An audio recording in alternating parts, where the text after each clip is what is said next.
ఏంటి ఇడ్లీ చేసావా? అవును బాబు. ఓకే. రాయి సౌండ్ వస్తుంది కదా, నాకు వినిపించింది. ఎక్కడి నుంచి వస్తుంది రాయి సౌండ్? ఏదో తేడాగా ఉందేంటి?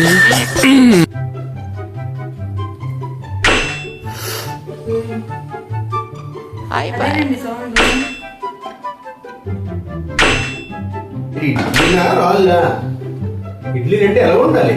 దూదుల్లో ఉండాలి. సరే, ఇంకో వాయి పెట్టేస్తానే. ఇంకో వాయి తీసుకుని రా. ఇడ్లీలో లేవు, వెళ్ళి తీసుకుని రా. A few moments later. Late అయిపోతుంది ఆఫీస్ కి. తెలుసండి. ఇప్పుడు బాగా చాలా మెత్తగా వచ్చాయి తెలుసు ఇడ్లీలో. మెత్తగా వచ్చు.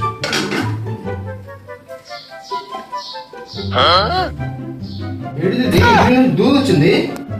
మీరే అన్నారు కదా ఇడ్లీ దూద్లో ఉండాలన్నారనేసి నేను ఇడ్లీ రూపంలో దూద్ వేసి చేశాను ఇడ్లీ. మీరే అన్నారు, మళ్ళీ ఏం అడుగుతున్నారు ఏంటి? మీరేంటో మీ విధానాలు ఏంటో ఇప్పటికి నాకు అర్థం అవరో బాబు.